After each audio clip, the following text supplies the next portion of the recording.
Excuse me, চা হবে নাকি? এক কাপ করে তুই দিনে 1000 কাপ চা খাচ্ছ? কি বলছো? 1000 কাপ হয়ে যায়? না হলেও আশেপাশে যায়। কত হবে? 900 হবে? কি বললো? অত জানি না, শুধু তো ভাতের সাথেই খাচ্ছ না।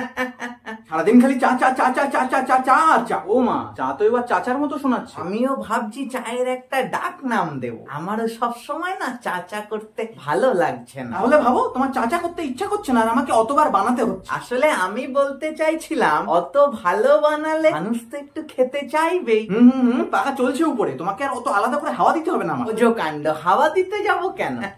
আমি তো ফু দিচ্ছি, গরম চায়ের কাপে যেমন দেয়। কি বললে তুমি? কি বললে? হ্যাঁ হ্যাঁ হ্যাঁ, কি বললে? আমি বলছি ফু দিয়ে একটু গরম চা খেতে ইচ্ছা করছে। তোর বাবার কোনো চাওয়ালার সাথে বিয়ে হলে সব থেকে বেশি ভালো হতো। চাওয়ালা না চাওয়ালি? বাহ বাহ বাহ, এখনো তো বিয়ে করার সব ভালোই আছে দেখছি। ভালো তো, তুমি গাচ্ছ, তুমি বাজাচ্ছ, আমি একটু গুনগুন করলাম বলে দোষ হয়ে গেল। তোর বাবাকে ওই পাড়ার মোড়ে শঙ্কর চাওয়ালার সাথে বিয়ে দিলে সব থেকে বেশি ভালো হতো। বাবা কেন কেন জানিস না? লোক চা বানাতে ভালোবাসে আর তোর বাবা খেতে, দুজনের বেশ ভালো জমতো। কিন্তু তা বিয়েটা কি তুমি নিজে দাঁড়িয়ে থেকেই দেবে না আমরা পালিয়ে করব?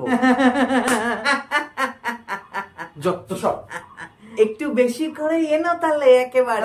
একটা সত্যি কথা বলো তো, ছোটবেলায় তোমার মা ফিডারে করে যেটা খাওয়াতো সেটা দুধ নাকি চা? দুধ বললে তুমি তো আবার বিশ্বাস করবে না মা, এমনও তো হতে পারে যে বাবা শুধু দুধ খেতে চাইতো না বলে ঠাম্মা চা মিশিয়ে দিত। তুই দেখ আজকে চা বানিয়ে এনে তোর বাবার গলায় ফ্লাক্সে করে ঝুলিয়ে দে। বাবা কেন? তাহলে বারবার আমার কাছে আর চা চেতে হবে না, চাপ দেবে আর খাবে। হ্যাঁ, অত হেসো না, আজকে আমি এটাই করবো। দেখো আমি হাসছি অন্য কারণ। কি কারণ? আমাদের বিয়ের সময় তাহলে মালা অদল বদল না করে চায়ের ফ্লাক্স অদল বদল করলে বেশি ভালো হতো।